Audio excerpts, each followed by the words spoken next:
At 38 years old, Malcolm Harris, a man whose hands were calloused from 2 decades of honest work, knew his precise worth in the world. It was $63,000 a year. He was a master electrician, a respected professional in his field, a man who could read the tangled guts of a building and bring it to life with light and power.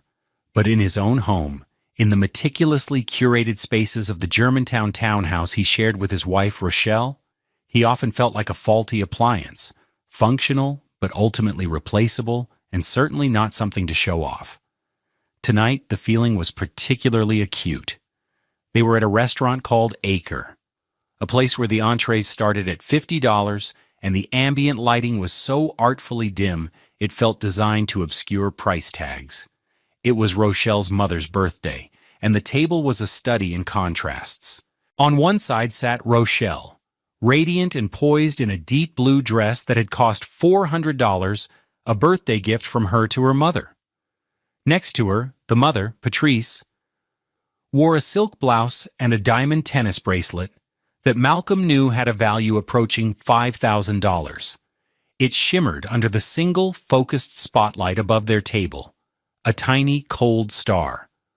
On the other side sat Malcolm. He wore his best navy blue blazer, a $150 purchase from 5 years ago, and a crisp white shirt. On his wrist was his $89 Timex watch, a gift from his late father, its steady, humble tick a world away from the silent, ostentatious sparkle of Patrice's diamonds. He felt the gulf between their worlds not as a distance, but as a pressure, an invisible weight pressing down on his shoulders. "The sommelier was just telling me about this fascinating little vineyard in Napa," Patrice said, swirling a glass of deep red wine. "They produce only 500 cases a year. This bottle alone is $200. She smiled, a tight, proprietary expression. "Rochelle, darling, you have such exquisite taste." "I learned from the best," Rochelle said, her voice smooth as cream. She reached across and squeezed her mother's hand. Her own nails were perfect, a glossy almond shape that cost $80 every 2 weeks to maintain. Malcolm took a slow sip of water. He had ordered the grilled chicken, the most modest thing on the menu, at $32.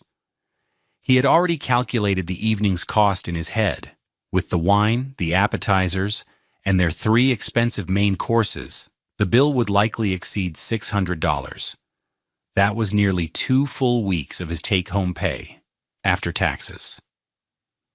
Patrice turned her gaze to him, a gaze that always felt like an appraisal. "Malcolm, Rochelle tells me you were on a big job this week. Something at the hospital?" "Yes, ma'am," he said, his voice quiet. "We're rewiring the West Wing. It's a major upgrade to the surgical suites." He felt a flicker of pride. It was complex, important work.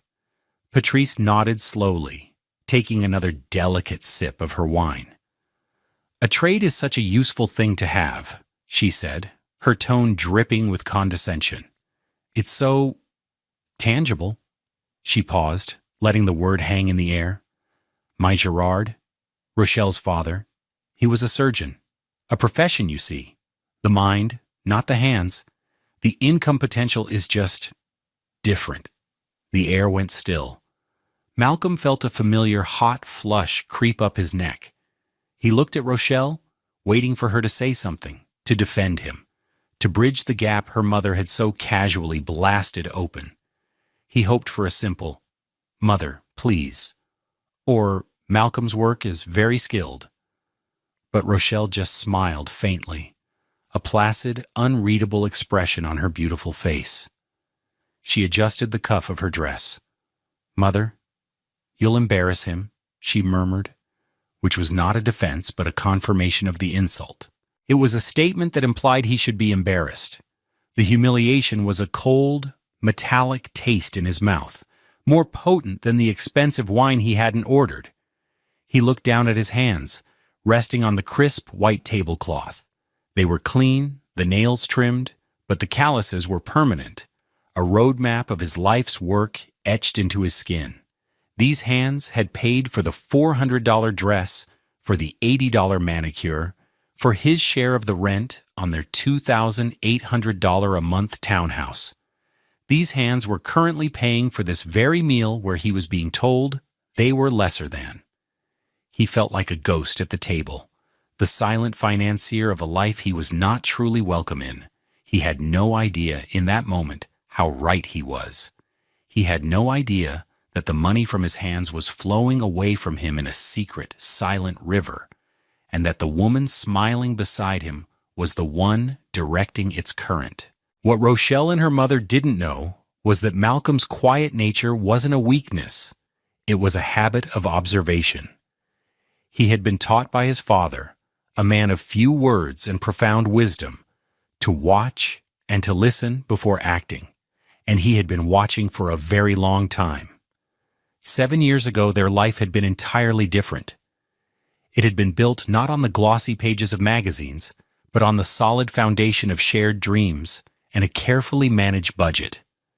They had lived in a small 2-bedroom rented house in the heart of Orange Mound, a neighborhood rich with Black history and a sense of resilient community. The rent was a manageable $1,200 a month. The house had old bones and a few quirks, a screen door that squeaked, a floorboard that groaned in the hallway. But to Malcolm, it was perfect. It was a home. He remembered those early days with a clarity that felt painful now. He would come home from a long day, his work boots leaving dusty footprints on the welcome mat, and the smell of Rochelle's cooking would greet him at the door. She made a chicken pot pie that could make a man forget every trouble he'd ever had. They would sit at their simple, second-hand wooden table, a $75 fine from a thrift store, and talk for hours. Their biggest shared project was the house jar. It was an old pickle jar, washed clean, that sat on the kitchen counter. Every Friday, without fail, they would each contribute $50 in cash. It was a ritual. Malcolm would pull 2 20s and a 10 from his wallet, and Rochelle would do the same. They'd fold the bills together and push them through the slot in the lid. Sometimes when he got an overtime check, he'd add an extra 100. "That's another window for our future living room," he'd say. And she would kiss him, her eyes bright with a future he believed they both wanted. Their evenings were simple. They'd watch shows on their modest 32-inch television, a Sanyo model that had cost them $250. They'd take walks in the evening, holding hands, talking to neighbors who sat on their porches. Life was measured in shared laughter and the slow, satisfying growth of the money in the jar. The change began subtly, a slow tide creeping in. It started with Rochelle's new job. She was hired as a junior account executive at a chic public relations firm downtown. The office was in a sleek glass tower that reflected the sky, a world away from the dusty construction sites where Malcolm spent his days. She started talking about her colleagues, about their lives, their cars, their vacations. Jennifer's husband just bought her a new Lexus for their anniversary, she'd mentioned casually over dinner. Or, Brenda and her family are summering in the Hamptons. Can you imagine? At first, Malcolm saw it as simple aspiration. "We'll get there, baby," he'd say, squeezing her hand, "one step at a time. We just have to stick to the plan." But the plan, their plan, began to feel like it was only his. The first major crack in their shared foundation came with the car. Rochelle's 10-year-old Honda Civic was starting to have problems. Malcolm, ever practical, spent a week researching. "I found a great deal on a 3-year-old Toyota Camry," he announced one evening, proud of his diligence. "It's got low mileage, great safety rating, only $16,000. We can pay for half of it from our savings and have a really small loan." Rochelle looked at the printout he handed her with a distinct lack of enthusiasm. "A Camry, Malcolm? It's beige." "It's reliable," he countered. "It'll last us 10 years. "I don't want to drive a beige car for 10 years. she said, her voice sharp. My boss drives a Mercedes. The interns drive new Volkswagens. I can't show up to client meetings in a used beige Toyota. It's about image. The argument went on for days. It was their first real, prolonged fight. Her mother got involved, of course. A man should want his wife to have the best, Patrice had said to him over the phone, her voice dripping with judgment. In the end, Rochelle won. She had found a gleaming white BMW 3 Series at a dealership in Germantown. It was a certified pre-owned. But it still cost $43,000. To cover the significant down payment, she suggested they use the money from the house jar. But that's for our house, Malcolm had protested, his heart sinking. The jar was more than money. It was a symbol. A house is years away, Malcolm, she'd said, her tone dismissive. This is about my career right now. It's an investment in our future, a better future. He had relented. He watched her count out the thousands of dollars in folded bills, the money he'd pictured as windows and doors and a backyard for their kids, and hand it over to a smiling car salesman. The day she drove the BMW home, she was ecstatic. He felt a cold knot of dread in his stomach. It was the first time he realized they weren't just driving in different cars. They were heading in completely different directions. The move to the Germantown townhouse came a year later, another investment in their image that doubled their rent and moved them miles away from the community he loved, into a sterile subdivision where neighbors never spoke. The old pickle jar was retired, replaced by a joint bank account, a decision Rochelle insisted would be more efficient. He had no idea how efficient it would truly become. The years that followed were a masterclass in quiet erosion. The belittling wasn't loud or overt. It was a series of 1,000 tiny cuts, each one delivered with a placid smile or a tone of gentle concern that made him feel crazy for even noticing.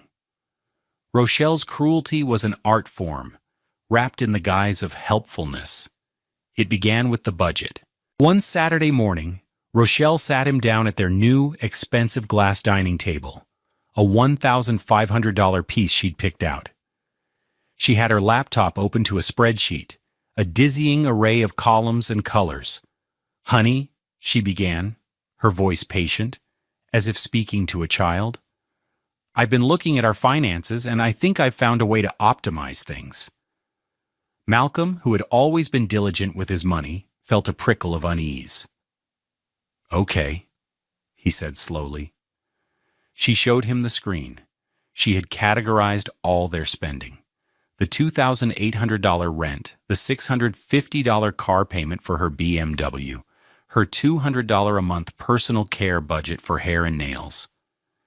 Then she pointed to a small line item at the bottom. "And this will be your weekly allowance," she said brightly. He stared at the number. $75. "My allowance?" he repeated, the word tasting like ash in his mouth. "Rochelle, I make $63,000 a year. I don't need an allowance." "Oh, sweetie, it's not like that," she said, her condescension perfectly pitched. "It's just that you deposit your whole paycheck into the joint account, and then I'll manage all the bills and the savings. This way you don't have to worry about a thing. It's just walking around money for you.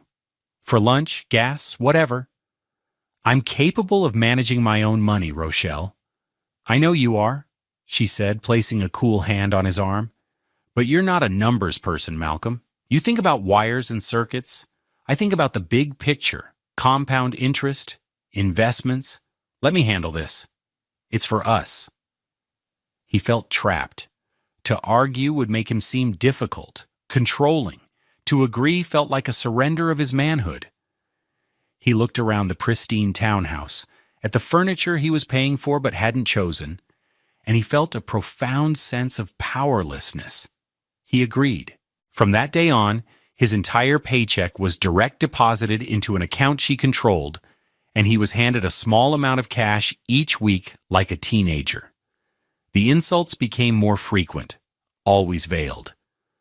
When his work boots, which he always took off at the door, left a small smudge of dirt on the beige travertine tile. She sighed dramatically. I just had the cleaners here, Malcolm. They cost $180, you know. It was never. Honey, can you be more careful? It was always a reminder of the cost, a cost he was bearing. Then came the incident with the promotion. Malcolm had worked tirelessly on a complex project for a new biotech firm. His boss had been impressed, and he was given a raise, an extra $5,000 a year. It wasn't a fortune, but it was a recognition of his skill and dedication. He came home that evening buzzing with pride. The first time he'd felt that way in months. He found Rochelle in the living room, scrolling through her phone. I have great news, he said, unable to keep the excitement from his voice. I got a raise today, $5,000. She looked up from her screen, her expression blank. She didn't smile. Oh, she said, her focus already returning to the phone. Is that all? The words hit him like a physical blow. Is that all? He had expected a hug, a celebration, maybe an offer to go out to their old favorite pizza place. Instead, his achievement was dismissed in 3 words. Well, I mean, it's nice, honey, she added, as if sensing she'd gone too far. But after taxes, it's really not that much, is it? It won't even cover the property tax increase if we ever buy a place in this neighborhood.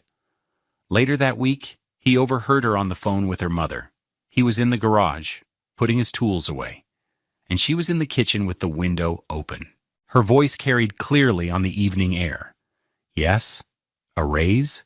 She was saying, her tone weary. I know, Mother. It's a drop in the bucket. He works so hard for so little. Honestly, I don't know how he does it.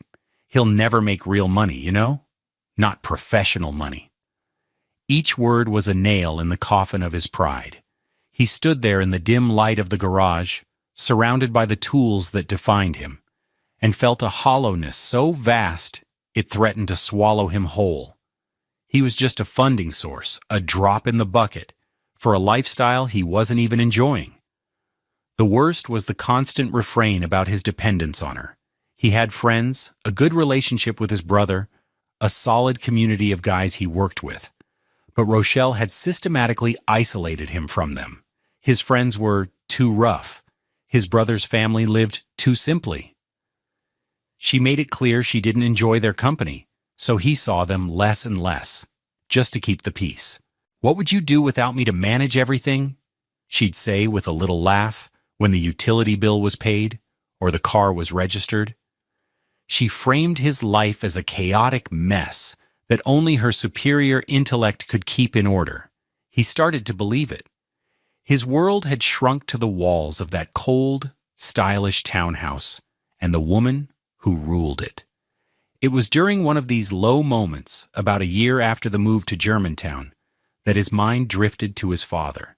His dad, Marcus Harris, had been a plumber, a man with hands as calloused as Malcolm's, with a quiet dignity that filled every room he entered. He had died 3 years prior, a swift and sudden heart attack that had left a gaping hole in Malcolm's life. He remembered the last week, in the hospital room that smelled of antiseptic and fear. His father had been weak, his voice a dry whisper, but his eyes were sharp.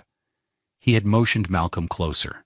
From the drawer of his bedside table, he'd pulled a thick 9 by 12-inch manila envelope sealed with heavy-duty tape. Malcolm, his father had rasped, pressing the envelope into his son's hands. I want you to take this, and you listen to me. Don't you open this until she breaks you. You hear me? Not until you feel like you've got nothing left and nowhere to turn. I hope to God you never have to open it, son. But I'm not a gambling man, and I don't like her odds. Malcolm had been confused, even a little offended on Rochelle's behalf. Dad, what are you talking about? Rochelle loves me. His father had just shaken his head, a look of profound sadness in his eyes. Just promise me, son. Promise your old man. I promise, Malcolm had whispered. He took the envelope and, after the funeral, placed it in a safe deposit box at his bank. He tried to forget his father's strange, unsettling words. He loved his wife. His father had been wrong. He had to be. For 7 years, that envelope had sat in the dark, a forgotten promise, a testament to a faith Malcolm desperately wanted to be justified. He had no idea the breaking point was so close. The breaking point arrived on a Tuesday night in late October. The air had a crisp chill that promised winter was on its way. Malcolm had been on an emergency call-out since 4 in the afternoon, wrestling with a fried transformer at a downtown data center. It was grueling, high-pressure work, and he didn't get home until 10:15 p.m. He was bone-tired, his clothes smelling of ozone and dust, his stomach growling. He parked his work van, a reliable 2012 Ford Transit, with 187,000 miles on it, on the street. As Rochelle didn't like its commercial look in their pristine 2-car garage next to her white BMW. He let himself into the townhouse. The silence was immediate and absolute. The lights were low, casting long, elegant shadows from the expensive furniture. The air was cool, scented with a faint, artificial vanilla from a $90 plug-in diffuser. It never smelled like a home. It smelled like a hotel lobby. He took off his steel-toed boots on the mat, his movements quiet by long habit. As he walked down the hall toward the kitchen, he heard the faint murmur of a voice. It was Rochelle, in the living room. As he got closer, he realized she was on speakerphone. He paused at the edge of the hallway, hidden in the shadows. A sudden, inexplicable instinct telling him to stop and listen. "I just don't understand why he has to be so dramatic about money all the time," Rochelle was saying. Her voice was laced with a familiar, weary annoyance. "He's complaining about the savings again. I don't know why he's so stressed. I handle everything." Then another voice, tinny and sharp, through the phone's speaker. It was her mother, Patrice. "Is he getting suspicious?" No, he's not smart enough for that," Rochelle said, with a short, dismissive laugh that cut Malcolm to the quick. "He just sees his little paycheck disappear and gets nervous. He has no idea how much things actually cost." "Just keep moving the money like we discussed," Patrice instructed, her voice conspiratorial. "A little bit at a time, from the joint to your private account. He'll never notice the small amounts. The important thing is to have your own nest egg, darling. You can't be tied to a man who makes $60,000 a year forever." Malcolm's blood ran cold. A private account? Moving money? His mind flashed to the house jar, to the $50 bills he'd so faithfully contributed. He felt a wave of nausea. He was about to step out, to confront her, to demand an explanation, when Rochelle spoke again. Her next words were not angry or conspiratorial. They were delivered with a sigh of utter, final dismissal, the sound of a person brushing away a piece of lint. "Even if he did find out, what's he going to do?" she said. "He'll always come back. He has nowhere else to go." Nowhere else to go. The 4 words echoed in the silent hallway. They landed with the force of a physical blow, knocking the air from his lungs. It wasn't just the betrayal of the money, it was the casual, confident cruelty of that statement. It was the summation of their entire life together. His love misread as weakness, his loyalty as desperation, his very presence as a matter of convenience. She didn't just think he was simple, she thought he was trapped. In her eyes, he was a stray she'd taken in, and he should be grateful for the shelter. He didn't make a sound. He backed away, his movements as silent as a shadow. He turned and walked out the front door, closing it softly behind him. The cool night air hit his face, but he barely felt it. He was numb, hollowed out. The man who had walked into that house 10 minutes ago was gone. In his place was someone else, a stranger forged in the cold fire of those 4 words. He got back in his work van. He didn't drive aimlessly. He drove with a singular, chilling purpose. He drove to the First Fidelity Bank on Poplar Avenue, the branch where he kept his safe deposit box. The lobby was closed, but the ATM vestibule was open 24/7, and it had the access terminal for the after-hours safe deposit vault. The fluorescent lights of the vestibule hummed, casting a sterile, unforgiving glare. He swiped his card and entered his PIN. The heavy steel door to the vault room clicked open. He walked inside, the air still and cold. He found his box, number 34B.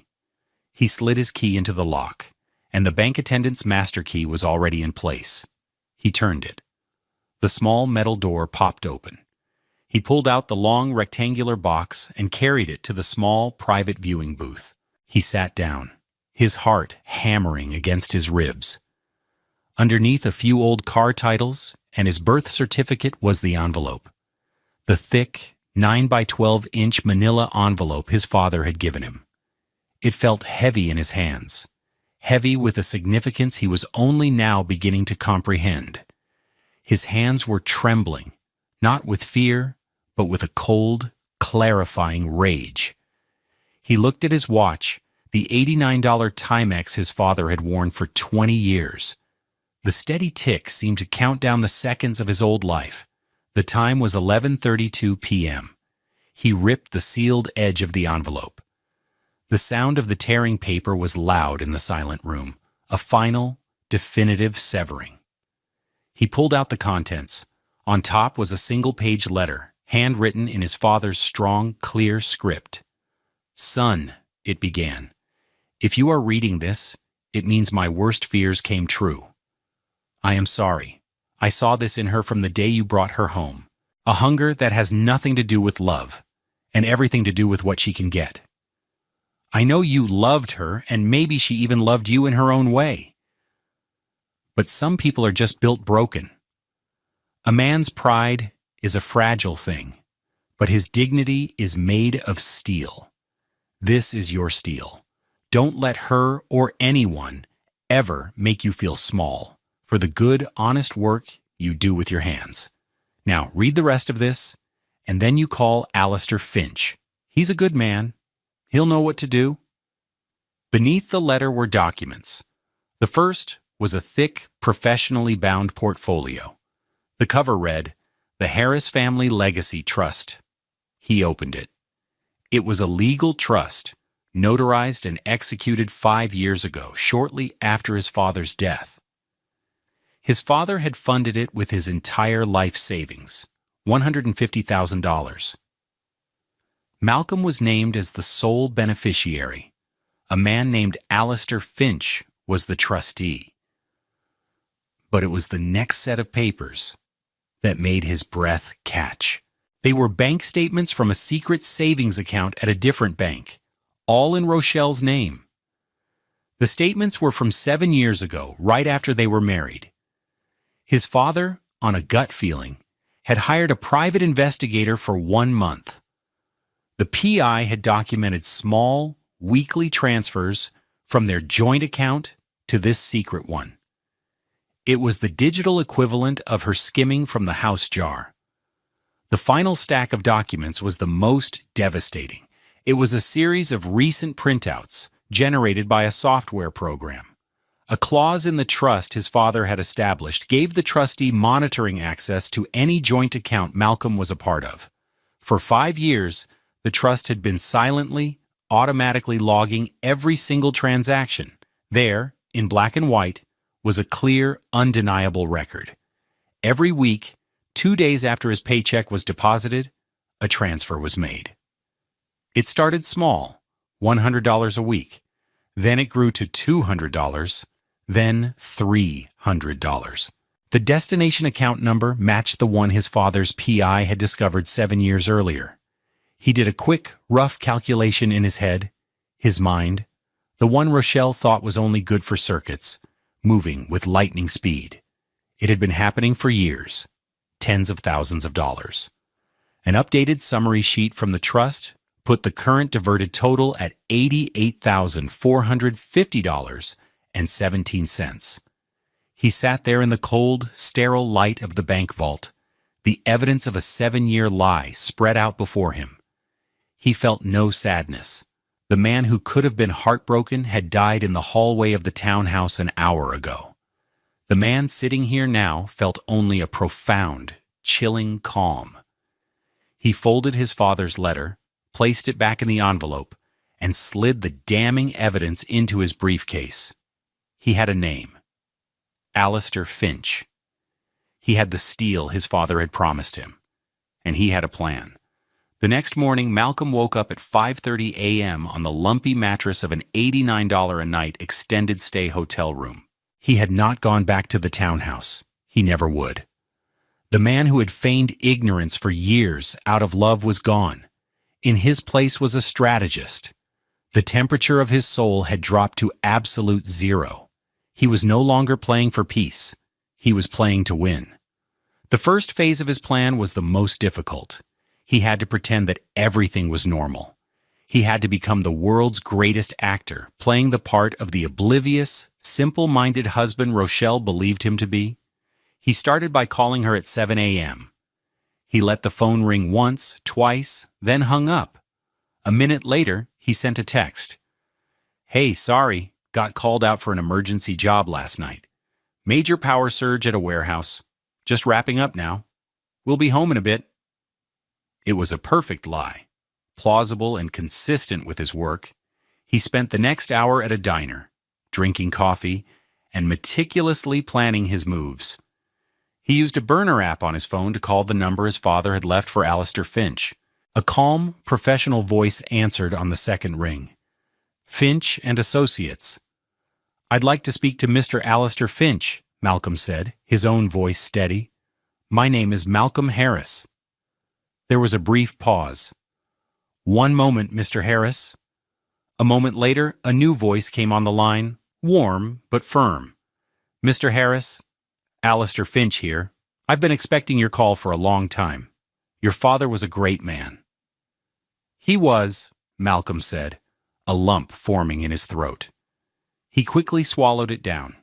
Emotion was a luxury he could not afford. "Mr. Finch, I've opened the envelope."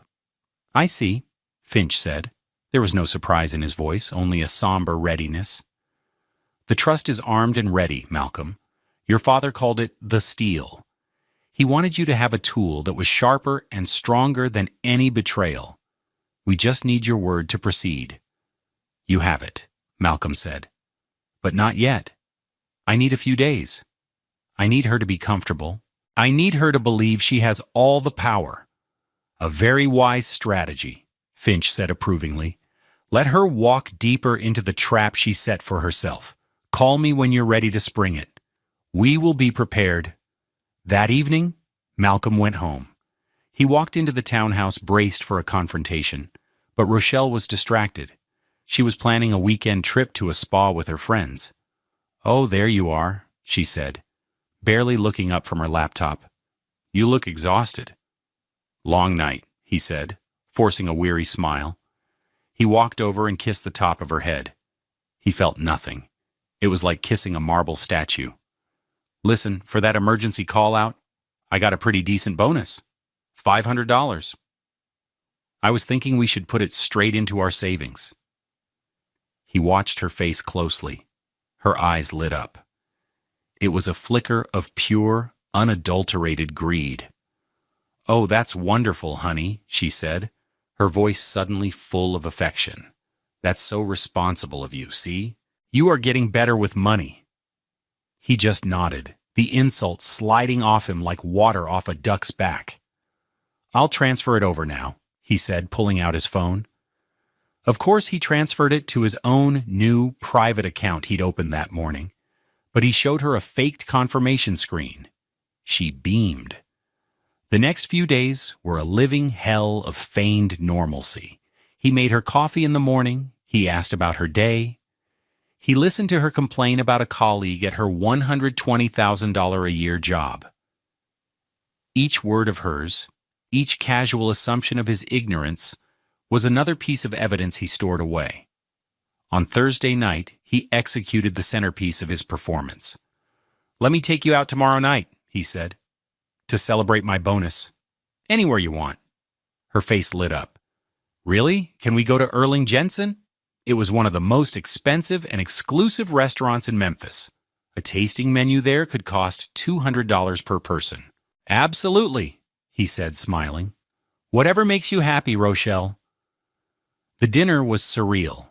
He sat across from her, watching her enjoy a $120 bottle of Sancerre and a plate of seared scallops that cost $40. She talked endlessly about her plans, about the $2,400 Burberry trench coat she was planning to buy, about a potential trip to Paris her mother had mentioned. She was expansive, confident, basking in the glow of her secret wealth and her husband's apparent compliance. He played his part to perfection. He listened, he nodded, he smiled.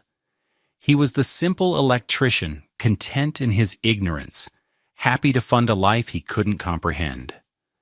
Inside, he was a block of ice. He was watching a stranger, a woman he'd once loved with every fiber of his being, and he felt nothing but a cold, clean sense of purpose. As she described the coat, he said, "You should get it. You work hard, you deserve it." "You think so?" she asked, a little surprised. "I do," he said, meeting her eyes. "You should go get it this weekend." He was not just allowing her to walk into the trap, he was holding the door open. He wanted her to be at her most arrogant, her most confident, when the floor fell out from beneath her. His father had given him the steel. Now, he was sharpening it. The meeting with Alistair Finch took place the next morning, Friday at 9 o'clock sharp. Malcolm took the day off work, telling Rochelle he had a dentist appointment. The lie came easily now. Finch's office was on the 20th floor of a glass tower on Front Street, with a panoramic view of the muddy, majestic Mississippi River. The contrast between this sleek corporate world and Malcolm's life of dust and wiring was stark, but for the first time he didn't feel intimidated. He felt like he belonged. Alistair Finch was an impeccably dressed black man in his late 60s. He had a warm, intelligent face and a handshake as firm as his father's had been. He wore a tailored charcoal suit that probably cost more than Malcolm's entire wardrobe, but his eyes held no judgment, only a calm, professional empathy. "Malcolm," he said, gesturing to a leather chair opposite his vast mahogany desk. "Please sit. Your father talked about you a great deal. He was very proud of the man you are." "Thank you for seeing me, Mr. Finch," Malcolm said. "Call me Alistair," he replied with a small smile. "We are on the same team here, the Harris team." For the next hour, they went over the trust documents. Alistair explained the legal framework in simple, clear terms. The Harris Family Legacy Trust was an ironclad instrument. The key provision, the one Alistair called Marcus's master stroke, was a specific clause that granted the trustee oversight and recovery rights over any joint financial accounts the beneficiary, Malcolm, entered into. "Your father suspected this might happen," Alistair explained, tapping a manicured finger on a highlighted paragraph. "He structured this so the trust wasn't just a gift, it was a shield. When you signed the papers for that joint account with Rochelle, you unknowingly activated this clause. The trust became a silent legal partner in that account, with the power to protect your interest." Alistair's paralegal brought in a thick binder. It was labeled Harris versus Harris, Evidence. Inside, everything was meticulously organized. There were the original PI reports from 7 years ago. There were the complete transaction logs from the trust's monitoring software, showing 364 separate transfers from the joint account to Rochelle's secret account, number 748- ... ending in 5A, at a rival bank. The total, updated as of that morning, was a staggering $92,450.17. "We also subpoenaed the records for the destination account," Alistair said, flipping to a new section. "Your wife has been very busy." The records showed her spending: designer clothes, spa weekends, expensive dinners, and, most damningly, several large transfers to a third account, an account belonging to her mother, Patrice. "So the Italy trip," Malcolm began, the pieces clicking into place, "was no gift," Alistair finished for him. "It was funded with $10,000 of your money, laundered through her mother's account to create the illusion of generosity. We can recover that as well. The law is very clear on fraudulent conveyance." The total amount to be recovered now stood at over $102,000. Malcolm felt a grim satisfaction. It wasn't about the money anymore. It was about the truth. It was about taking back the narrative she had so carefully constructed. "So what is the plan?" Malcolm asked, his voice low and steady. Alistair leaned forward, his expression serious. "The plan is surgical. Today is Friday. At 2:30 this afternoon, I will personally serve a notice of fiduciary audit and a temporary restraining order on the main branch of your bank. The notice will be from the trust, a legal entity with standing. The bank's legal department will be forced to comply immediately. They will place a hold on the primary joint account." He continued, "Simultaneously, the order will compel them to freeze any and all accounts held by the other party on the joint account, your wife, Rochelle Harris.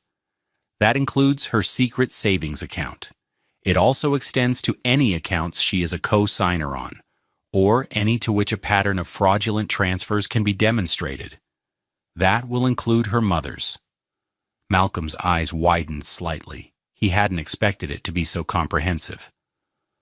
"Rochelle will be at the mall," Malcolm said, a cold certainty in his voice. "I told her to buy a coat she wanted, a Burberry. Costs over $2,000. Alistair nodded slowly, a flicker of something like admiration in his eyes. "Excellent. A public moment of consequence. Your father would have appreciated the poetry of that. She will attempt a large purchase, and her financial world will simply cease to function. She will have no access to cash, no credit, nothing. And then we wait for her to contact you," Alistair said. "She will be confused, then angry, then desperate. Do not engage. Do not explain. You forward all communication to me. Your silence will be your greatest weapon. Let her unravel. On Monday morning, we will file for divorce on grounds of financial fraud and dissipation of marital assets. With this evidence," he patted the thick binder, "it will not be a negotiation, it will be a surrender." Malcolm stood up and shook Alistair's hand. "Thank you, Alistair, for everything." "Don't thank me," the lawyer said, his grip firm. "Thank your father. He built this ark for you a long time ago. He just trusted you to know when it was time to get on board." Walking out of the glass tower and into the bright Memphis sunshine, Malcolm felt a weight lift from him that he hadn't even realized he was carrying. It was the weight of 7 years of lies, of quiet humiliations, of feeling small and powerless. He was no longer the simple electrician. He was the son of Marcus Harris. And the storm was about to break. At 2 p.m. on Friday afternoon, Malcolm was on a scissor lift, 20 feet in the air, in the cavernous belly of a new warehouse being built near the airport. He was methodically running armored conduit, his hands moving with the familiar, practiced grace of a master of his craft. The air smelled of concrete dust and welding fumes. Down below, his colleagues were laughing, their voices echoing in the vast space. It was his world, a world of tangible creation, of light born from darkness. He felt more at home here than he ever had in the sterile Germantown townhouse. His phone was in his pocket, switched to silent. The strike was scheduled. The countdown had begun. At 2:30 p.m., Alistair Finch, looking every bit the part of a legal heavyweight in his $8,700 Armani suit, walked through the glass doors of the First Fidelity Bank headquarters. He did not go to a teller. He went directly to the office of the branch manager, a man named Mr. Davenport. Alistair's assistant had already called ahead to ensure he was there. Alistair placed a leather briefcase on the polished wood of Davenport's desk and opened it. He produced a thick document with a blue legal backing. "Mr. Davenport," he said, his voice calm and authoritative, "I am Alistair Finch, trustee for the Harris Family Legacy Trust. This is a court-ordered notice of fiduciary audit and a temporary restraining order pertaining to account number 4591, held jointly by Malcolm and Rochelle Harris. I am serving you now." Davenport, a man used to dealing with mortgages and car loans, went pale. He recognized the gravity of the legal language.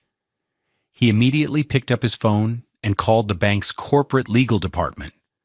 At 2:45 p.m., in a secure office on another floor, a senior analyst in the bank's fraud prevention unit received a red-flagged digital directive.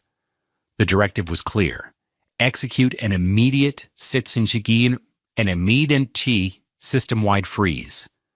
The analyst typed a series of commands. He located the joint account. Then, he cross-referenced the Social Security number for Rochelle Harris. The system instantly pulled up her other accounts: a personal select savings account with a balance of $92,512.14 and 3 credit cards. He clicked a button. A digital lock slammed down. The system then flagged a pattern of recurring transfers to a third party, Patrice Dubois. The analyst added her primary checking account to the freeze order, pending investigation. The entire process took less than 5 minutes. At 3:05 p.m., Rochelle Harris was having a wonderful day. She was in the Burberry store at the Shops of Saddle Creek, the most luxurious outdoor mall in Germantown. The air smelled of leather and expensive perfume. A deferential sales associate had just brought her a glass of champagne. She was admiring her reflection in a 3-way mirror, turning this way and that. She was wearing the trench coat, the iconic $2,400 honey-colored Kensington model. It felt like a second skin, a symbol of the life she deserved, the life she had cleverly secured for herself. "It's absolutely perfect on you," the sales associate cooed. "I'll take it," Rochelle said with a confident smile. She had just received a notification that Malcolm's bonus had cleared. She felt flush, invincible. She walked to the marble-topped counter and pulled her primary debit card from her $1,800 Louis Vuitton wallet. She handed it to the associate. "I'll also take that silk scarf we were looking at," she added, a last-minute indulgence. The associate swiped the card. A moment passed. He frowned slightly and swiped it again. A small, discreet message appeared on his screen. "Transaction declined. Call issuer." "I'm so sorry," he said, his professional smile wavering slightly. "It seems there's an issue with the card. Do you have another?" Rochelle felt a flash of irritation. "That's impossible. There's over $100,000 in that account. Try it again." He did. Same result. Annoyed and slightly embarrassed, Rochelle handed him her preferred credit card, the one with the $20,000 limit. He swiped it. Declined. Now the irritation was turning to genuine confusion and a hot flush of shame. The people in line behind her were beginning to stare. "There must be a mistake with your system," she said, her voice sharp. "Perhaps you'd like to call your bank, madam?" the associate suggested, his tone now coolly polite. Rochelle stepped away from the counter, her face burning. She stalked out of the store and immediately called the bank's premium customer service line. After navigating the automated menu, she finally got a human being. "Yes, I'm trying to make a purchase, and all my cards are being declined," she said, her voice tight with anger. "My name is Rochelle Harris." There was a pause, the sound of typing. The agent came back on the line, his voice formal and distant. "Yes, ma'am, I see the issue. A legal freeze was placed on all of your accounts at 2:45 p.m. today." "A what?" A freeze? On whose authority? She demanded, her voice rising. The order was initiated by the trustee of the Harris Family Legacy Trust, ma'am, pending a full fiduciary audit. The words didn't make sense. Harris Family Legacy Trust? What was that? And then it hit her. Harris, Malcolm, this had to be him. But how? He wasn't smart enough for this. He didn't have the resources. Malcolm finished his work at 5 p.m. He climbed down from the lift, packed his tools, and said goodbye to his crew. As he walked to his van, he pulled out his phone. The screen was a sea of notifications. 17 missed calls from Rochelle, 5 from her mother, and a cascade of text messages. He ignored them all and opened his voicemail. He leaned against the side of his van, the setting sun casting a long shadow, and began to listen. Voicemail 1, time-stamped 3:15 p.m. Rochelle's voice, tight with annoyance. Malcolm, something weird is happening with our accounts. My card just got declined. It's embarrassing. Call me. Voicemail 2, 3:40 p.m. The annoyance was gone, replaced by a sharp, accusatory edge. Why aren't you answering your phone? The bank said the accounts are frozen because of some trust audit. What the hell is a trust audit? Did you do this? You'd better call me back right now.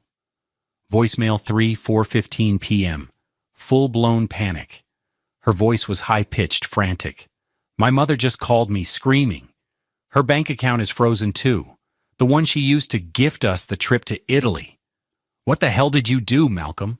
What did you do? Voicemail 4, 4:45 p.m. The anger had evaporated, replaced by a desperate, pleading tone he'd never heard from her before. Malcolm, please, pick up the phone, okay? We need to talk. I can explain everything. It's not what it looks like, it's just a misunderstanding. We can fix this. Just call the bank and tell them to stop this whole thing. Please, baby. Voicemail 5, 5:10 p.m. The pleading was gone, and raw, unfiltered rage had taken its place. Her voice was a snarl. You think you're so smart, don't you? You broke electrician in your dusty boots. You have nothing without me. You're nothing. You'll come crawling back, you always do. You have nowhere else to go. He listened to her use those exact words, nowhere else to go, and a cold, serene smile touched his lips. It was the callback he had been waiting for. It was the confirmation that he had done the right thing. He calmly deleted all 5 voicemails, one by one. Then he deleted the texts without reading them. He started the engine of his 2012 Ford Transit van, the vehicle she despised, and drove not toward the cold, silent townhouse in Germantown, but toward his simple, quiet room at the extended stay hotel. He was a free man, and she just didn't know it yet. The fallout was not a single explosion, but a slow, cascading collapse, each piece of Rochelle's carefully constructed world falling away with brutal, systematic precision. Malcolm watched from a distance, receiving updates from Alistair Finch, a silent observer to the consequences he had set in motion. First, and most immediately, was the money. The trust's audit was swift and merciless. Armed with years of data, Alistair's forensic accountants laid bare the entire scheme in less than a week. They presented the bank and the court with an irrefutable timeline of the $92,450.17 siphoned from the joint account into Rochelle's secret fund. The court order was granted. The full amount was seized from her frozen account and transferred directly into the Harris Family Legacy Trust. The recovery was complete. Next came the matter of the gifted Italy trip.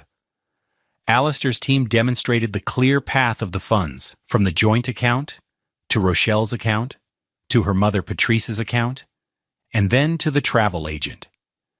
It was a textbook case of fraudulent conveyance. Patrice's protests were loud and indignant, but her account records didn't lie. The court ordered the recovery of the $10,000. Her account, already frozen, was debited for the full amount plus legal fees. The total clawed back by the trust now stood at $102,450.17. With her financial pipeline severed, the symbols of Rochelle's aspirational life began to crumble. The most visible was the car. The monthly payment on her white BMW 3 Series was $650. With no access to funds, she missed the first payment, then the second. The finance company's calls went from polite reminders to stern warnings. 65 days after the strike, a tow truck showed up outside the Germantown townhouse in the pre-dawn hours and quietly repossessed the $43,000 vehicle. A neighbor saw it happen, and the gossip spread through the manicured subdivision like wildfire. Then came the townhouse itself. The lease, which Rochelle had insisted be solely in her name to build her rental history, was now her sole responsibility. The $2,800 rent for the following month was impossible for her to pay. She pleaded with the landlord, but property management companies in Germantown are not known for their sentimentality. An eviction notice was posted on her door. Within 3 months of that fateful afternoon at the Burberry store, Rochelle was forced to pack her designer clothes and expensive furniture into a moving truck. She was homeless. The divorce was not a battle. It was a formality. Alistair Finch filed the petition on Monday morning as promised, citing financial fraud and dissipation of marital assets. Rochelle, served with the papers and a copy of the 300-page evidence binder, had no defense. Her own lawyer advised her to settle immediately. The judge, seeing the overwhelming proof of a long-term calculated deception, granted the divorce swiftly. Rochelle received nothing, no alimony, no claim to the trust, no portion of their shared history. Malcolm was legally and financially free. The consequences for her mother, Patrice, were just as severe. The freezing of her account revealed her own precarious financial situation. She had been living far beyond her means. Propped up by the money Rochelle was funneling to her. The loss of the $10,000, plus the hit to her reputation, sent her into a tailspin. The relationship between mother and daughter, once a tight conspiratorial alliance, fractured under the immense financial and emotional pressure. Blame and recriminations flew back and forth, two drowning people pulling each other under. Finally, Rochelle's career, the very thing she had used to justify her betrayal, evaporated. She worked in public relations, an industry built entirely on image and reputation. The news of a messy divorce involving financial fraud, a repossession, and an eviction was poison. While there was no public scandal, the quiet, interconnected world of Memphis's professional class ensured the story was known.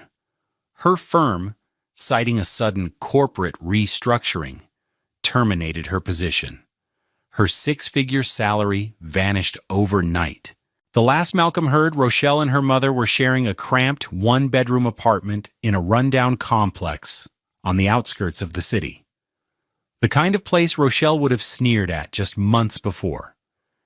She had taken a job as a cashier at a department store, earning $12 an hour, surrounded by the kind of luxury goods she could no longer afford.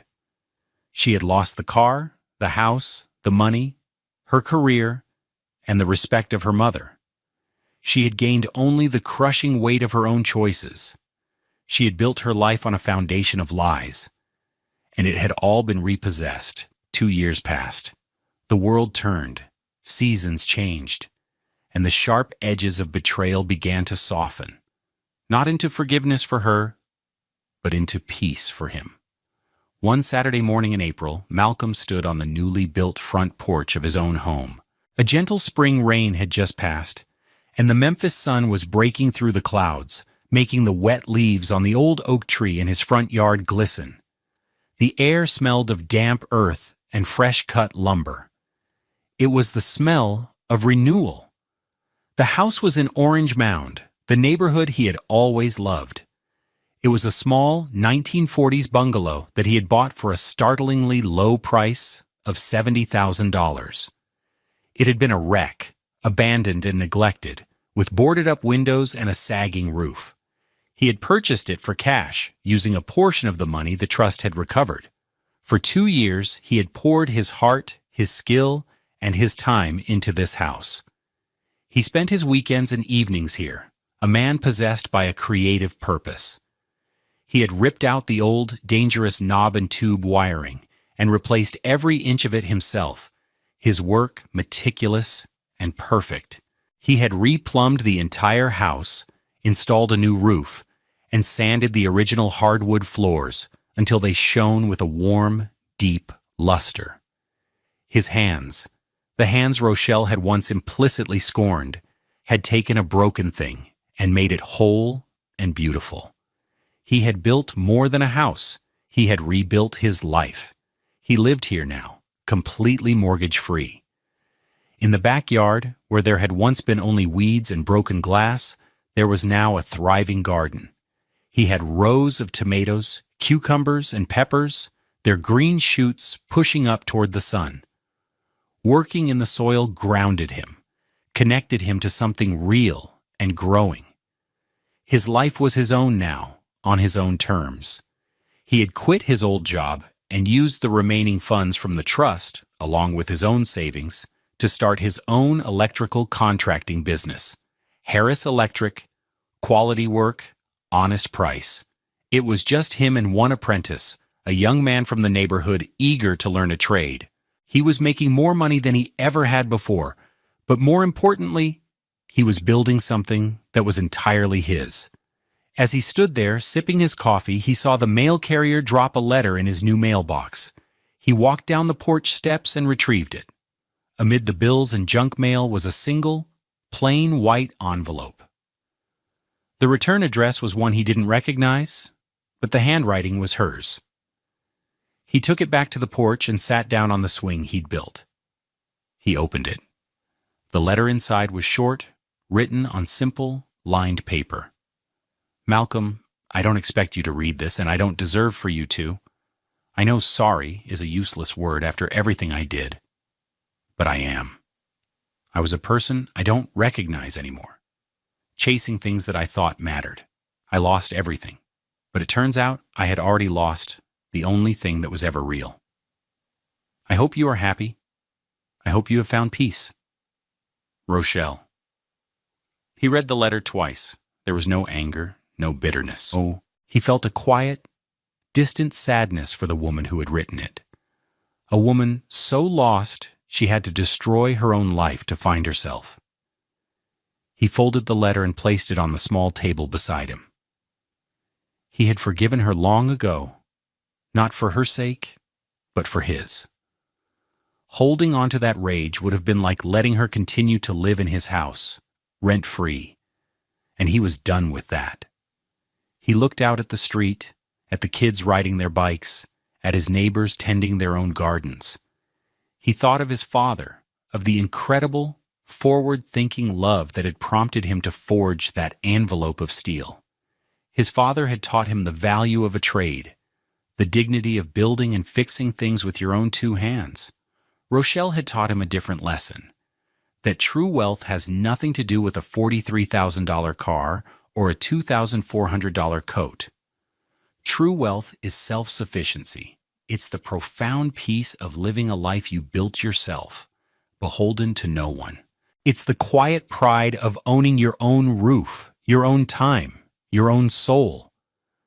A house you resurrected from ruin is a mansion compared to a palace built on lies.